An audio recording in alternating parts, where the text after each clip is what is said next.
Hey Rock Point, happy Sunday. My name is Michael and I'm glad that you're hanging out with us today. Whether you're watching from one of our campuses or at home on your couch, I hope you enjoy today's service as we kick off our new series called Jesus Freaks. That title definitely has piqued my interest. Like never before, our church is scattered all throughout the area. Some of us are out and about, some of us are sheltered in place, some of us are sick, some of us are well. With everything that is going on, we know how important it is to keep you informed of everything that's happening in the life of our church. This summer, we are focusing on being a neighbor, serving a hero, and enjoying our summer. Whether you're a red light, yellow light, or green light person, we've got opportunities throughout the summer for you to be a part of Summer Focus. First up is a virtual game night for you and your family. Our kids ministry team is hosting an online scavenger hunt where you and your family will have the chance to compete against other families for the winning prize. This is also a great opportunity for you to invite a neighbor to participate in the game night. It's all virtual and it's happening this Tuesday night, like 2 days from now at 8:30 p.m. Next up is an outdoor movie night at our Liberty Hill campus. There will be a family-friendly movie, popcorn, candy, and the ability to safely spread out in our parking lot. The movie night is right around the corner on July 10th. More details will be available soon, but for now, go ahead and put it on the calendar and get ready to sit back, relax, and enjoy the show. For our Serve a Hero mission, we are headed out to hospitals around our community to show appreciation for the essential workers who have kept us going through this pandemic. So to get ready for our next hospital trip, we are inviting our Rock Point kids up to our Leander campus on Tuesday, July 7th for what we are calling Sundays and Signs. We will have all the fixings for ice cream sundaes and the opportunity for you and your child to create a sign for our next hospital visit. We will be holding up these signs to show some love for the essential workers. Now, that's a lot of information to take in. So, if you've already forgotten what I've talked about or would like to hear it all again, you can follow us on our social media channels or keep up with the latest information by reading our weekly Rock Point emails. Looks like we have some great opportunities for you and your family to enjoy your summer. Serve some heroes and be a neighbor. As we say every week, for you, for your family, for our church, for our community, the best is yet to come. Well, good morning. Y'all stand with us.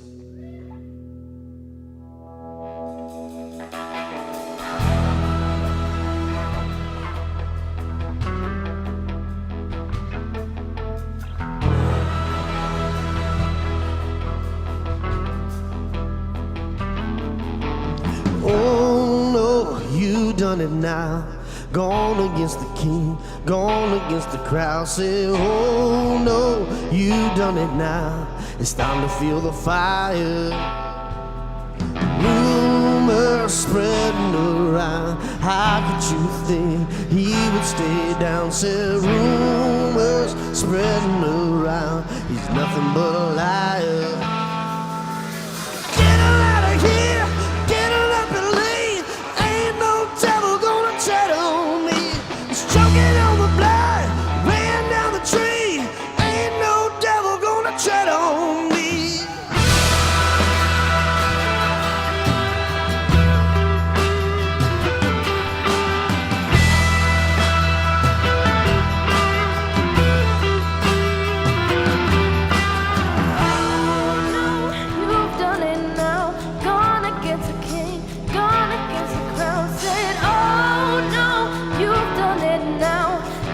Feel the fire.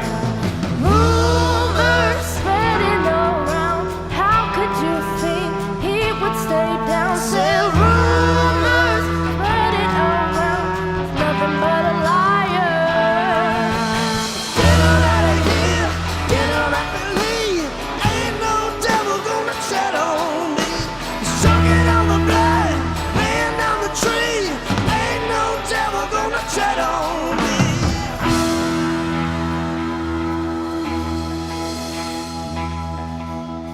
No weapon formed against me shall prosper. But don't tread on me. said, no weapon formed against me shall prosper. Don't tread on me. No weapon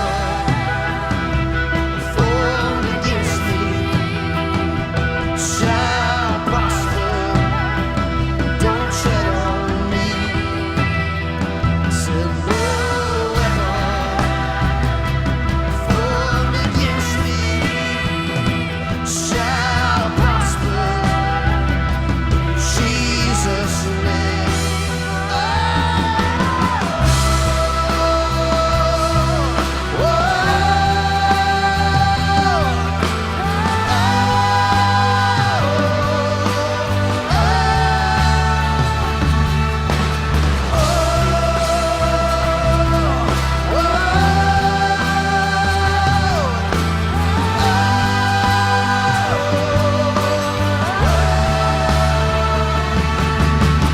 Get on out of here, get on up and leave. Ain't no devil gonna tread on me. Choking on the blood, ran down the tree. Ain't no devil gonna tread on me. Get on out of here, get on up and leave. Ain't no devil gonna tread on me. Choking on the blood, ran down the tree. Ain't no devil gonna tread on me. Ain't no devil gonna tread on me.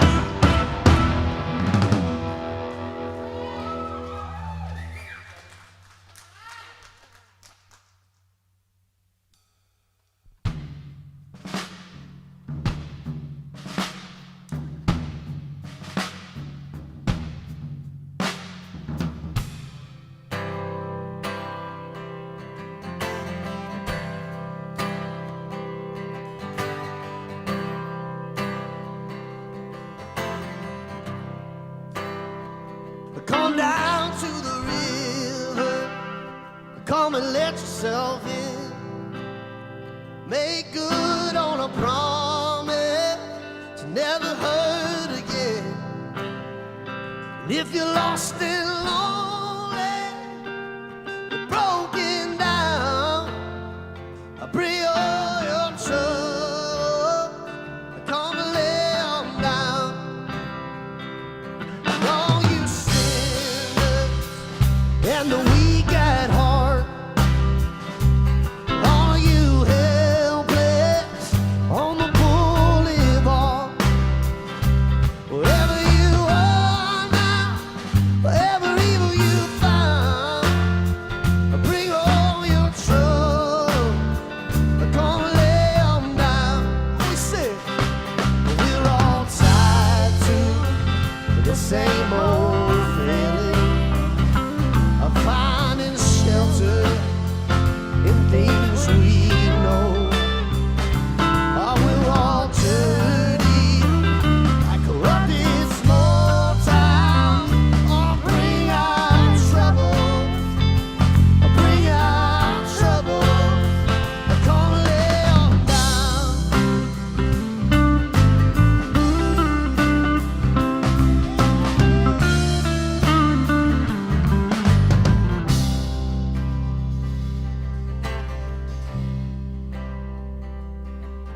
All you rich men and the high above, and all of those with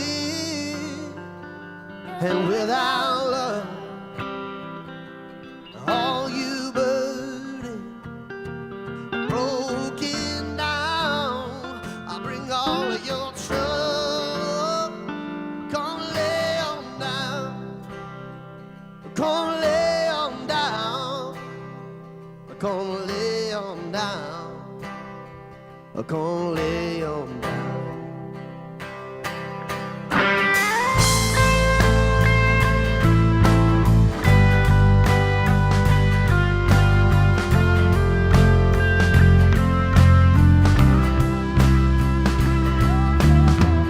Come on, ye broken, come on, ye helpless, bring all your trouble, just lay 'em down. Come on.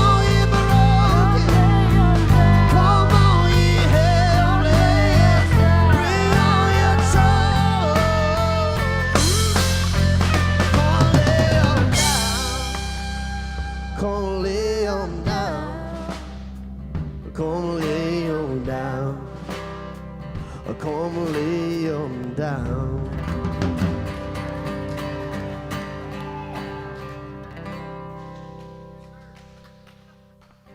Good morning, Rock Point. It is so good to see you guys today. I'm so glad that you guys are going to spend a little bit of time with us. Guys, I don't know what is going on in our world, but what I do know is that God is here and that He is with us and that we can count on Him. God, if you want to let us know that you are here today, you can do this by filling out our online connection card with this QR code. This is a great way to let us know how we can pray for you. Each week, the Rock Point staff gets together and we pray for all of the requests that come in through the connection cards. We also have something very special. We have a story time for our kids. So if you have kids, gather them around, and parents, call them up. We're going to gather them around, and we are going to have a story actually for the next 5 weeks. We're going to have a story time. We have one of our children's ministry volunteers that is going to tell us a story about Jesus and just let us get to know him a little bit better. Watch this.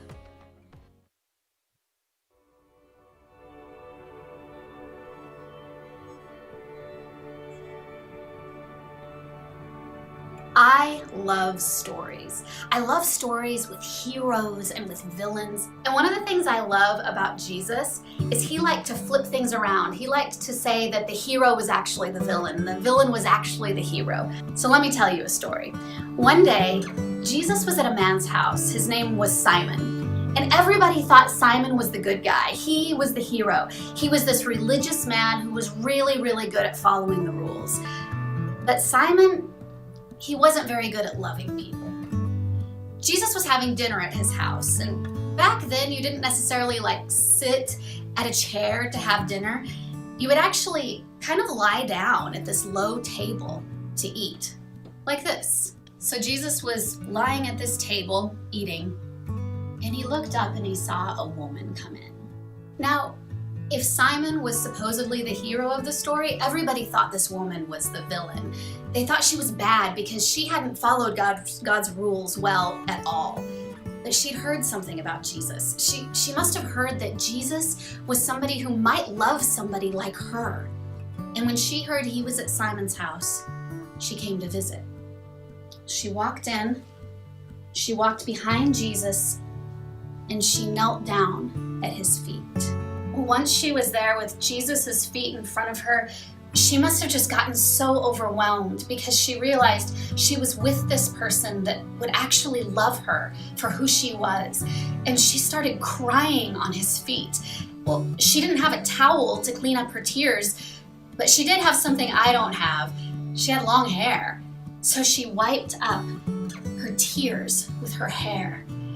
And then she hadn't come empty-handed. She had brought with her some very expensive perfume in a really expensive jar. So she pulled it out, and to honor Jesus, to show him her love, she poured that perfume on his feet.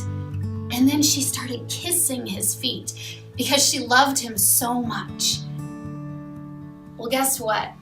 Simon, the guy who lived at this house, he was watching all this.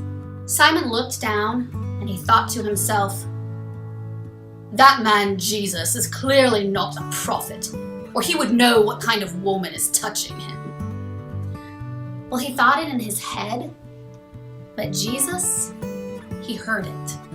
So Jesus looked up at Simon and he said, Simon, I came to your house, and according to our culture, you should have had a servant wash my feet. You didn't, but this woman washed my feet with her tears.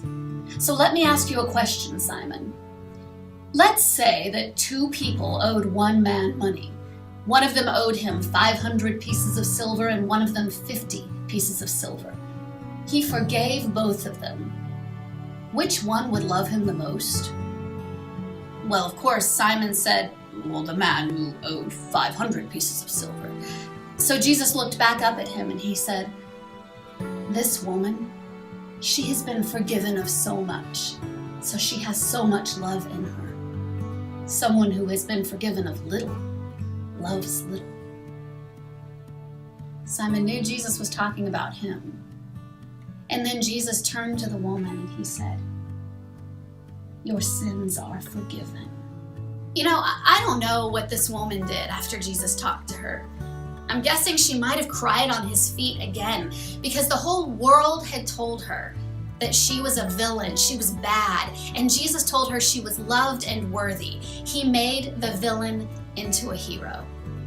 So what's Jesus like? He takes people who are messed up, who've made big mistakes. He gives us love, and he lets us love him back. And because of that, he turns villains into heroes. That's what Jesus is like.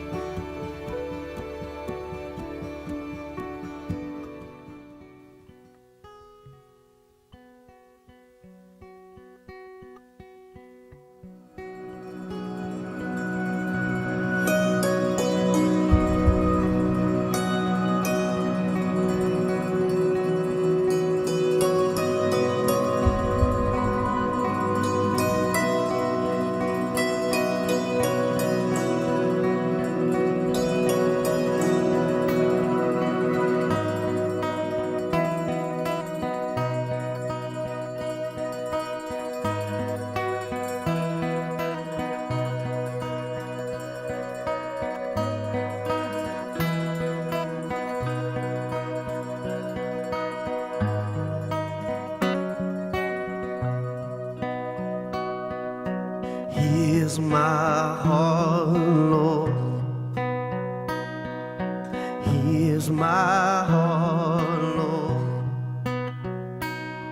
Oh, here's my heart, Lord. Speak what is true. Here's my heart, Lord. Here's my heart, Lord. Here's my heart, Lord. Speak what is true.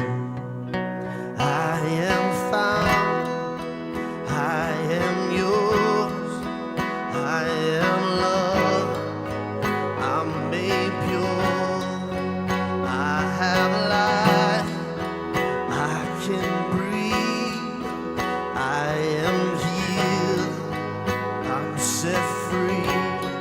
Oh, you are strong as my heart, Lord.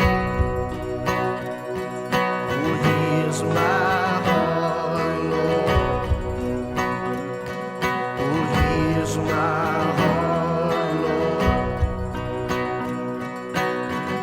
Speak what is true, 'cause I am found, I am yours, I am loved, I'm made pure, I have life, oh, I can breathe, I am healed, I'm set free.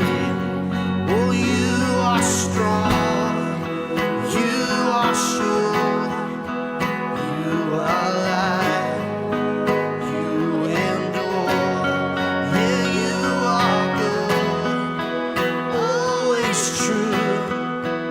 You are light, breaking through. Let's stand together and sing, here's my heart. Here's my heart, Lord. Here's my heart, Lord. Here's my heart, Lord. Speak what is true. Here's my heart. Oh, here's my heart, Lord.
Come on, let's sing that together with one voice. Here's my heart.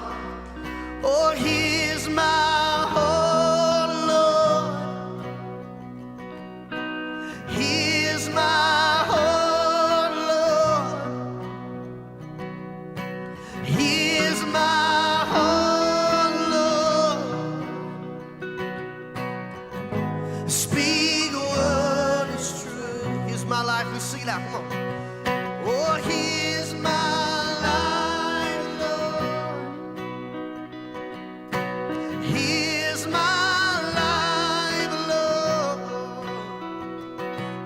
Oh, here's my life, Lord. Speak what is true. Speak what is true. Speak what is true.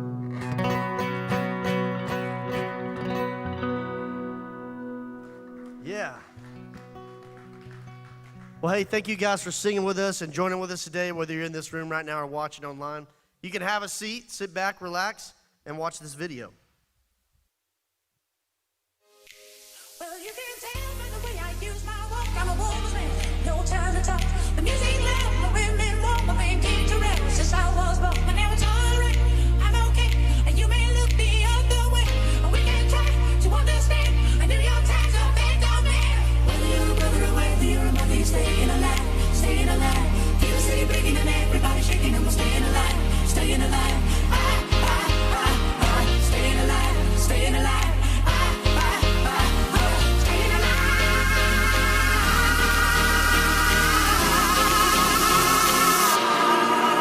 Oh, when you walk, not going nowhere. Somebody help me, help me, help me. Somebody help me, yeah. Somebody help me, yeah. Somebody help me, yeah. Not going nowhere. Somebody help me, help me, help me. Somebody help me, yeah. Somebody help me, yeah. Somebody help me, yeah. Good morning, Rock Point. How are you guys doing? Well, I want to say welcome to everybody online. And if you're joining us at home, hey, thanks for joining us. Thanks for logging on and checking us out. I'm excited this morning. One, because we get to start a new series called Jesus Freaks. And really, we're talking about the noun, not the verb. Jesus freaking out is not what we're talking about, because that kind of go against what, what he stands for and who he is. But we're talking about Jesus Freaks, the noun, meaning the people that followed him, the people that kind of got that label by going all out and just full abandonment following Jesus. Those are the people we're going to be talking about today. And really, I want to focus on the word follow today. So one of the key words for us today is just going to be follow, and what happens when we follow Jesus. So this morning, if I was to stand up here and say, hey, would you follow me? Like Jesus said, follow me. Some of us would take our phone out, go to Snapchat, Instagram, TikTok, Facebook, Twitter, and say, I follow you. That's not the following I'm talking about today. Most of us know that social media has taken over our culture and said, when you hear the word follow me, we think of social media. And so our culture's turned that into that, but really right now, that's not what we're going after. But one of the things that I've noticed about my life is I say, hey, you know what? I follow the Texas Longhorns. I follow the Dallas Cowboys, and some of you make fun of me, and it's rough sometimes, but here's the thing, is following them, I've kept up with them. I want to use the word, I keep up with them rather than follow them. But when we follow someone or on social media, we know about them, we know, and like for me, the teams, I'll get their schedule. I know what players are on their roster. I know what what position they play. I know if they're winning or losing. I know how well they're going to do. And really, I ask myself this week, what happens if I'm following this team and they win? What do I get outside of talking trash to other people? Nothing. But yet I put all this energy and all this focus in following this team. And so again, when we follow someone, we don't know every little bit of piece about that person on that team, but we say, I follow them. And then I thought about this. What about the people that I follow, that I read books after, that I go and listen to their, maybe their podcast, and I say, I follow these people. The interesting thing is, though, I don't know them personally. I don't know them. So when they get home, I don't know their hobbies. I don't know what they do. I don't know their habits, because if I did, I'm sure that'd be a little creepy, right? If you said, hey, Marty, you know that person's hobby, you know their favorite color, their likes or dislikes, that's a little creepy. And that's what we go after when we think someone follows us, that they know us. And so I thought about this, go a step further in this culture of following is social media. And I don't want to hurt your feelings, but everyone that follows you on your social media doesn't know you. You don't know them either. And I thought about this, who's the most followed person on Instagram and on Facebook? Arguably one of the best soccer players of all time, Cristiano Ronaldo. And to be exact, he has 244 million followers on both of those platforms. 244 million followers. And some of us say, oh, I know him, I follow him. I follow Cristiano Ronaldo. Well, I don't know what size of shoe he wears. I don't know his favorite meal. I don't know what kind of workout he does. I just know I follow him. And then to break y'all's hearts, I'm sorry, but he doesn't know you. And he doesn't know me. And then I thought about TikTok. If you think TikTok's talking about a clock or a watch, TikTok is something, my daughter's having. The most followed TikTok person is a teenager. She's 16 years old. Charli D'Amelio, I know this because I have a 10-year-old that goes, hey, you know what? She's a dancer. My daughter's a dancer, and so is Charli D'Amelio. And she's like, hey, check out what Charli does. Can I do this? And Charli starts these trends, and my daughters keep up with her. And my daughter sometimes argues with me about knowing Charli because she follows her. I'm like, you don't know this girl, but you follow her. We use the word follow. So what I'm trying to teach them is you keep up with them. You don't follow them, you keep up with them. And then Twitter, I'm not a big fan of Twitter, or maybe I don't get on there as much, but the most followed person on Twitter, I believe 118 million people follow Obama. I mean, we kept up with him while he was in office, but 118 people keep up with him on Twitter. They follow him, but I'm sorry, Obama doesn't know you personally. And I'm sure he has habits, he has things that he does that you don't know about. And yet we say we follow them. So again, don't get your feelings hurt when I say, you know what, you go through your Instagram followers, not everybody knows you. And not everybody, and all the people that you follow, you don't know them. But there's a certain group of people that I have in my life, that's a circle of friends that know me. They know me, and yes, possibly follow me on social media, but it's more so these two words of keeping up with someone and following someone. In our culture, I believe today specifically, we keep up with a lot of things. We keep up with the news. Our feed is constantly filled with the news. And I think we follow that, meaning that takes the place of other things. And so I thought, what about Jesus? What happened when he used the word follow me? There's a few times that he uses in the Bible. He uses that phrase quite a few times, is follow me. But we're going to look at Matthew. And so Matthew is a tax collector. Let me share with you a little bit about Matthew. Being a tax collector back in the day, you weren't allowed near the temple. Like, he's not allowed near church. So he knows something about being an outcast because he cheated people out of money. He embezzled money. He would overcharge people. He'd take their money, right? And so Matthew knew what it was like to be an outcast and not be allowed towards certain places that other people got access to. And so Matthew was on the outside looking in. He was one of those people that would say what we would say, hey, if I step foot in there, that place is going to burn down because I'm not allowed there. For Matthew, church was not even an option. That was not even an option because of what he chose to do. So when you choose to do something over and over again, and church isn't an option, and he chooses to do the wrong thing, I'm sure at some point you get put in a place in your mind and in your heart where you go, there's not even a chance that I'd be let near that place. And for Matthew, all the stuff that he'd done wrong, he's sitting at a tax collector table in the middle of this busy street, a chaotic time, everybody's trading things, and he's sitting there as a tax collector. They call it a booth. It's kind of like a table. And Jesus starts walking down the street. And let's pick it up there. Matthew 9:9, it says this. He saw a man, meaning Jesus, named Matthew, sitting at a tax collector's booth. And then it says this, follow me, he told him. And Matthew got up and followed him. Now, some of us have heard this so many times that when we hear it, that means that did Jesus yell at him? Did he come and tap him on the shoulder?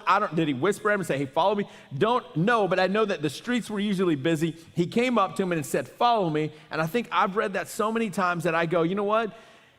that changed his life. I lose the fact that it changed his life, his career, his income, everything changed in an instant. But this was a guy that was sitting on the outside of the circle that everybody said, hey, you know what? You have to be so good to get near Jesus. And Jesus went to him, the guy that's on the, like an outcast, right? A guy that's wronged people, a guy that is down and out, a guy that is so disconnected from doing something right that he knew he was doing things wrong because he knew he wasn't allowed near the church temple. And Jesus came to him and said, follow me. Again, Matthew was one of those guys that is like us. And we say things like, if I step near that church, we're going to all get struck by lightning, or that place is going to burn down. Matthew was that type of guy. I think he knew that he was on the outside looking in because of what he'd do every day, which was cheat people. I don't know if you've ever felt down and out and going, I'm on the outside looking in. But that was Matthew. And Jesus came to him and said, follow me. Follow me. So would you write this down for me? It says, following Jesus is relational. Following Jesus is relational. So we looked at Matthew 9:9, and in that small verse, we can learn so much. Because Jesus didn't go to Matthew and say, follow me, but first I need you to, sit down right there. Let me sit right here. I need you to confess to me. I need you to go, learn the 10 Commandments and recite them over and over again. I need you to go to a conference. I need you to serve with middle schoolers. I need you to pay all this money. Jesus didn't say anything, but what did he say? He said, follow me. And for Jesus, it was relational, saying, we've started something. I'm not looking at your past. I'm not looking at the fact that you're on the outside looking in. It's how you feel. I'm coming to you saying, follow me. I know what's going on in your life. I know you feel down and out, but I'm saying, follow me, Matthew. He went straight to the heart of Matthew and said, follow me. And so, again, Matthew's chances of being allowed near the temple was, he didn't have a chance. And so Jesus came to him and said, follow me. And we also know that this is relational because I think for me, if you're invited to my house to eat, that's a big deal. Like we're tight, we're friends. So we went from Jesus going and saying, follow me, to the next few verses, and we know it's relational because check out what happens. It says this: while Jesus was having dinner at Matthew's house. So automatically, Matthew is going to his house to have dinner with Jesus. It says, many tax collectors and sinners came and ate with him and his disciples. So not only does he have his disciples, and he has Matthew there, and he has, and Jesus is there, but many people. So it's like people saw Matthew walk into his house with Jesus and goes, hey, if he's on the outside and he has a shot, then that means I have a shot. Meaning this, that you carry the influence. When you approach God, people are watching you going, man, if that person has a shot, I have a shot. We don't have it all together. And then Jesus says this: when the Pharisees saw that Jesus was sitting there at this house, they asked his disciples, why does your teacher eat with tax collectors and sinners? So I want to back up a little bit, and Jesus is at his house. You mean to tell me Jesus approached someone that was not allowed near the church, that wouldn't step foot inside of it, and if it was today and you go, hey, I'm not allowed in there, Jesus would come out and sit with you and say, hey, I'll stay out here with you. So Matthew's on the outside looking in. Jesus says, follow me, and then Jesus decides to go to his house and eat. And for me, this doesn't go well on a Sunday morning. Most of the time we leave the house on Sunday morning. I don't know if you're like this. I know maybe I don't know who it is in your family. For me, I'm the guy that goes, man, I love getting together with people and eating. And so usually we leave the house and say, hey, lunch plans are off. Let's just come home as a family. We got to do the dishes. We got to clean up. So we leave church in a hurry. And we get to church. And at some point, I'm conversing with somebody and I say, hey, why don't you guys just come over and eat without even talking to my spouse or my kids? But then it clicks and goes, oh, man, we said we weren't having lunch plans because the house needs to be picked up. So we get in the car and we start heading home. And I go, man, I got about 10 minutes to break the news that people were coming over. And I know how that goes. Like, hey, I thought we weren't having people over. I thought that was not the plan, so I have to go. But, it's just John and his wife and his 4 kids. Well, they're coming over. We're going to be good. And my wife's like, I thought we planned that we weren't going to have anybody over. And then we get in the house, and you got 5 minutes because John and them are right behind us, and we got to go clean up, make everything look nice, right? Well, can you imagine Matthew, the guy that's not allowed near the church, the guy that's cheating people, and Jesus, the Son of Man, comes and says, the Son of God comes in and says, hey, I'm coming over to your house. Can you imagine the walk to the house going, I hope that things are in place. I'm going to get there and I'm going to have to put some stuff away. I hope it's clean and tidy. And then you have a whole group of your friends coming over saying, hey, I heard Jesus was coming over. Jesus came over and ate with Matthew. And it shows us that it's relational because not only does he say, Matthew, follow me. He goes in, would you write this down? Being a sinner does not disqualify us. It's a requirement. Jesus didn't ask them to go to a church service. He didn't ask them to go to a conference. He didn't start a group text, for goodness sake. He didn't leave something on his doorstep or on his door. He didn't go put a sticker on their driver's side window or on their passenger window. He said, I'm just going to show up. Why did Jesus show up? Because it's relational. It's not a text. It's not a, hey, I'm just going to follow you on social media. It's a showing up of him going, I'm showing up in your life. It's relational. And what you've done in the past, it's a requirement for you to be a sinner because I'm bringing freedom to your life. So Jesus shows up and he hears the Pharisees say, hey, why does this guy eat with these people? And here's Jesus' response. Verse 12 says, on hearing this, Jesus said, it's not the healthy who need a doctor, but the sick. But go on and learn what it means. So Jesus, again, he's talking to the Pharisees here because back in the day, they knew everything apparently. They were smart. And Jesus said this, but go and learn what this means. I desire mercy, not sacrifice. For I have not come to call the righteous, but I've come to call the sinners. So I don't know if you've ever been to a church service or a conference or something, and the speaker's talking, and all of a sudden the room gets really small because they're talking about something, and it is directly, you go, this guy's talking to me. Like, I don't know if it's ever felt that uncomfortable to you, but where you go, did my kids tip this guy off? Did my wife talk to the speaker? Because I feel like he's just speaking to me.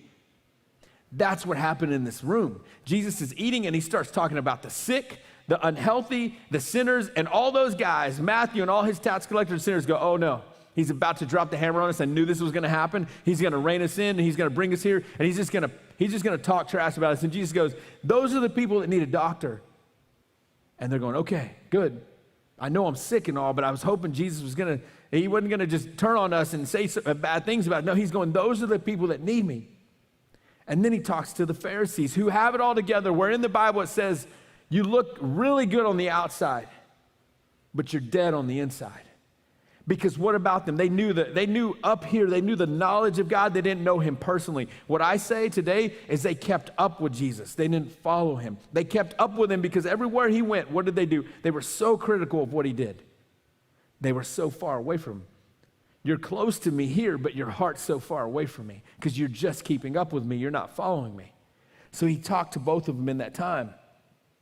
So in this small part of Matthew's life, I thought, how does this fit my life and your life?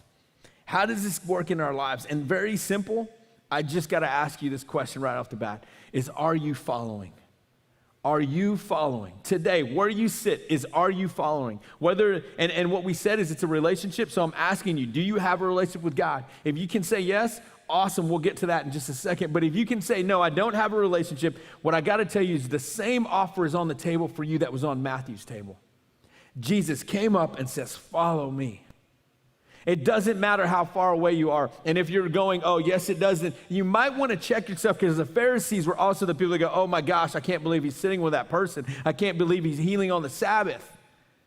I can't believe he's sitting with this woman at the well. Again, the Pharisees looked at this stuff that was happening in front of him, and their heart was far from him. But Matthew's heart was far from Jesus, and he didn't think he had a chance. And Jesus came to him and said, follow me. So this morning, I'm just asking is, are you following?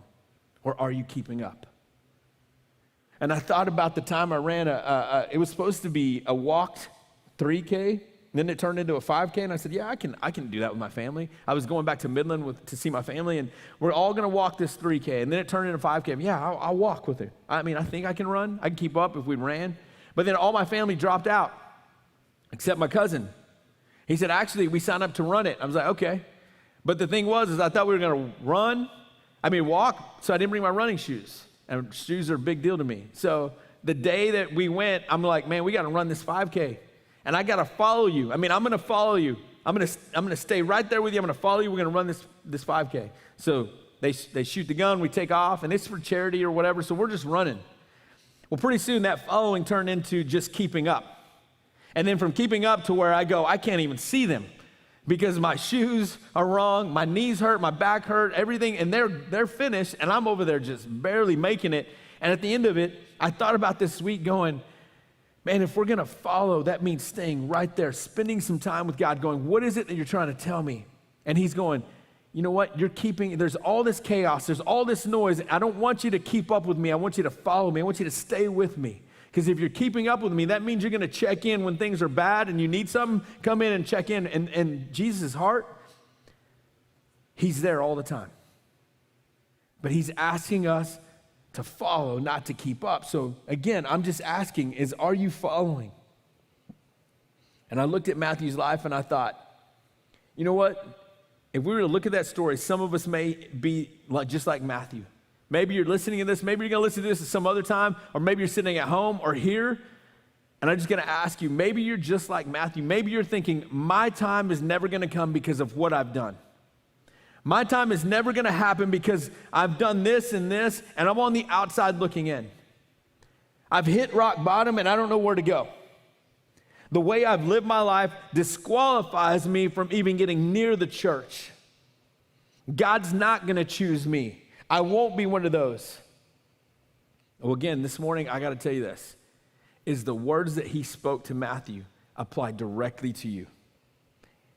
He says, follow me. That small statement, follow me, that Jesus gave Matthew at the table is the same for you. And will you write this down for me? Following forces me to focus on where I am rather than where I'm not. Following forces me to focus on where I am rather than where I'm not. So I think when Jesus, I'm telling you this, if we don't have this relationship and you hear follow me, you go, but look at what I've done, look at where and God's go, I don't want you to focus on that. I'm asking you to focus on where you're at right now. I'm asking you to see that I've forgiven that, and I want you just to follow me.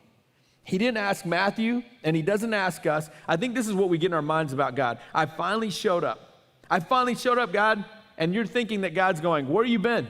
Like it took you a week later for you to show up. I think we get in our minds that God has this mentality of, it's about time. Where have you been? I mean, I've been here waiting for you. He doesn't have that mentality. And if we have that vision of God, then we're going to be pursuing the wrong God the rest of our lives. He has the heart of going, I've been right here with you. I just want you to follow me. And so God doesn't make us do all these things. He doesn't make us jump through hoops. He just says, do you want a relationship? Then follow me. And then this other group in the room, the Pharisees.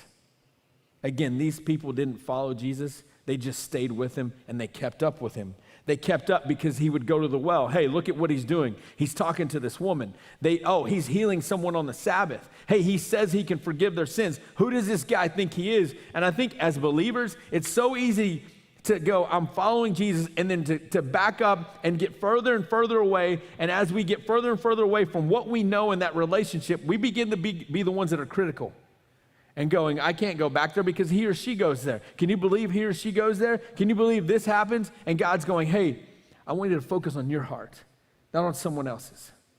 Because what they're going through, you have no idea about. And Jesus is going, those Pharisees just keep up with me. They don't follow me. You look great on the outside, but inside you're far away from me. And Jesus has that same response for us today to go, as if you're far away from me, just follow me today. Don't focus on where you were. Focus on today. And so rather than keeping up, Jesus wants us to follow him. And will you write that down? Jesus wants us to follow him, not keep up. Jesus wants us to follow him, not keep up with him. Why do we want to follow him? Because it's a relationship. It's not this social media world. And I thought today, we live in this chaotic world where all we see is the news. All we see is what's going on right now. And I get that. It's important, right? To keep up with it, but not follow it. Because in the Bible it says, how do we follow Jesus? How do we know we're following him? It gave us a few examples. It said that it's just like the vine and the branch. Jesus said, I'm the vine, you're the branch. The branch doesn't give life to the vine. The vine grows and gives life to the branch. That's Jesus going, I'm going to give life to you, but you got to follow me. It's like a sheep and a shepherd. The shepherd speaks, and the sheep know that I'm calling them. So what do? They gather around, and if one's far away, I'll go get it, but I can call them, and they can come quickly because they know that I'm calling them in. They follow me. And then the last one that he used was a father and a child example. A perfect father, one that has no flaws, one that cares for his child. And I don't know what your childhood was like, but I know that I had a great dad growing up. He's still here with us, and he's a great dad. And I know me going home, I'll ring the doorbell a lot when I get home from work, and they know, hey, Dad's home, and they'll come and give me a hug. That's the father mentality. Jesus wants you to know, follow him is like a father and a child. And I thought I'd close with this. I remember going, okay, it's so chaotic in the world today. How can I keep an eye and an ear out for Jesus? Because he says, you know his voice. You will know what he's talking to you, and he knows he's talking to your heart because you're following him, not keeping up with him. And I thought about this in my junior year in high school. It was a football game at night. We're losing. We're a very good team. But in this game, we were about 3 points behind when we needed to score. 4 points maybe. I can't remember the details. I just know we needed to score a touchdown. And we were all the way on the wrong side of the field. And I remember going, okay, it is loud. The coach is yelling. The opposing team's yelling. They're saying things. We got to hurry. So I get in the huddle, and I kneel down, and I'm like, okay, here we go. And I can see the look in my guys' faces, and we're right here.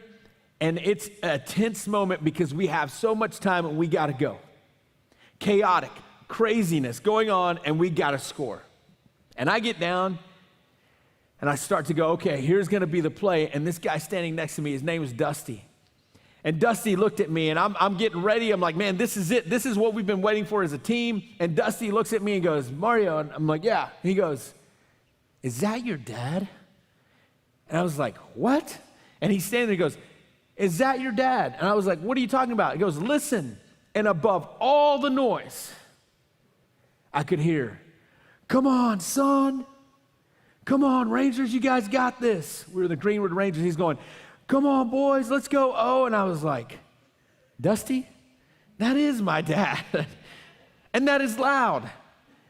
And my dad was known so much around our community for coming and just showing support, but you could hear him from a mile away. I looked at Dusty and I said, that's my dad. And we called the play. Don't remember if we won or not, but that memory is in my mind so vividly because of everything that was going on. I could still hear my dad going, you got this, let's go. In the chaotic world around us that we're in right now, we know that voice because we hear it, and Jesus is going, I'm right here with you. You hear me, follow me. Even when you get far away, Jesus goes, I'm right here. And you know why I know that? Because when you and I sometimes are at a distance and we're trying to keep up, and he says something to you about someone helping someone, you feel it here and you go, I have to do something about it. It's that same way that I heard my dad in the distance that Jesus is going, you know me. You know me because you follow me.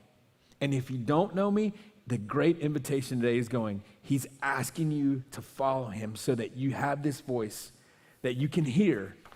And he's asking you to follow him because when you follow him, here's a great point that I love, is that when I follow him and you follow him, the influence that we have in the areas and arenas of our lives, people see that and they go, I want what you have. Well, it's not me. It's who I'm hearing. It's who I'm following. You can come follow too. Doesn't matter if you're a sinner. Actually, that qualifies you. It's about a relationship. So again, this morning, I just want to ask, are you following? Let me pray. God, thank you for this morning. God, thank you so much for the invitation that you gave Matthew and that we have today from those two simple words of follow me. God, thank you for the people that followed you with full abandonment, God, that just went all out, that were considered Jesus freaks because they gave up everything to follow you.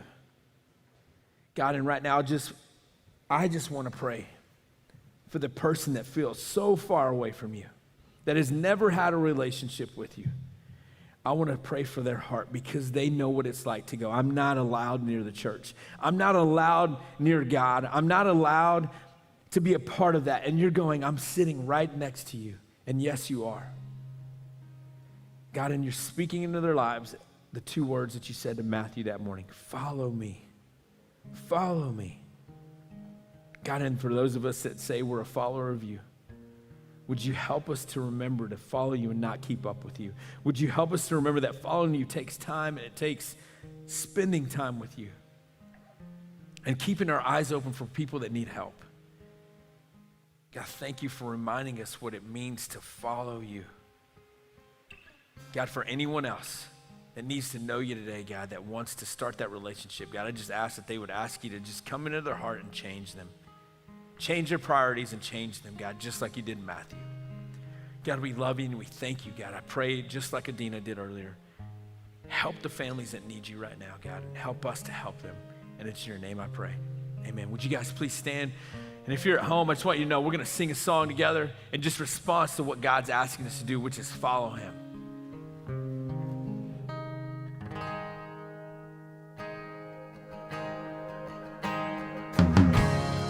Praying God come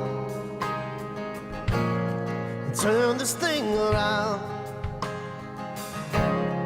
God turn it around. God turn it around. God turn it around. I'm calling on the name that changes everything. Oh yeah. God turn it around. God turn it around. God turn it around. All of my hope is in the name of Jesus. Breakthrough will come in the name of Jesus. Say it. Praying God come and turn this thing around. God turn it around. God turn it around. God turn it around. I'm calling on the name that changes everything. Oh, God turn it around.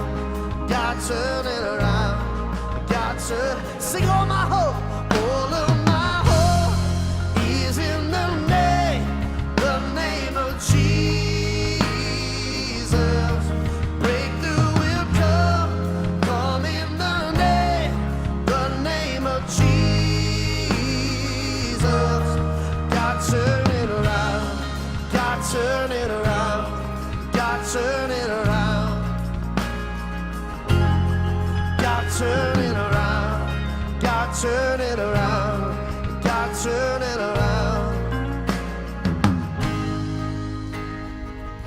He is up to something. He is up to something. God is doing something. Right. Y'all sing that with me. He is up to something. He is up to something. God is doing something. He's healing someone. Come on, we sing. He is healing someone. He is saving someone. God is doing something right now. He is healing someone. He is saving someone. God is doing something right now. He is moving mountains, making a way for someone. God is doing something right now. He is moving mountains, making a way for someone. God is doing something right now. Right now, He is moving mountains, making a way for someone. God is doing something right now. All of my hope is in the name of Jesus. Breakthrough will come in the name of Jesus. All of my hope is in the name of Jesus. Breakthrough will come in the name of Jesus. God turn it around. God turn it around. God turn it around.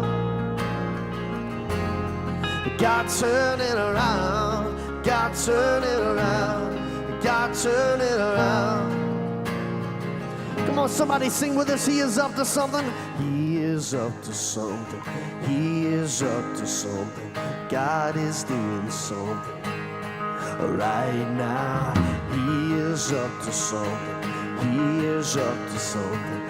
God is doing something right now. He is healing someone. He is saving someone. God is doing something right now, right now. He is healing someone. He is saving someone. God is doing something right now. Sing it out. He is moving mountains, making a way for someone. God is doing something right now. He is moving mountains, making a way for someone. God is doing something. All my hope, all of my hope is in the name of Jesus. Breakthrough will come in the name of Jesus. God turn it around, God turn it around, God turn it around. Oh, God turn it around, God turn it around, God turn it around. Oh, yeah. Well, hey, thank you guys so much for singing with us today. You guys can have a seat. Guys, I know today Mario talked a lot about following Jesus, and I know that that can bring up a lot of questions and a lot of feelings. And I just want to let you guys know that we are here for you. You can call our care center at 512-259-8872, and somebody will be there to answer your questions and to talk to you. Gosh, if calling just feels like it's a little too much, you can also email info@rockpointchurch.com, and we can start the conversation that way. Also, if you're here with us in person, we have some pastors out on the patio today that can also talk to you and be there for you. Guys, I am so thankful to be a part of such of a generous church. Every week, I am just blown away by how generous you guys are and how committed you are in continuing to keep our vision and mission forward. And if you want to be a part of helping people heal for life's hurts, you can do that by giving at rockpointchurch.com under the Giving tab, or you can give on our Rockpoint app. We are thankful that you guys spent this week with us. I want you to go out and have a great week. We love you, and we'll see you next week.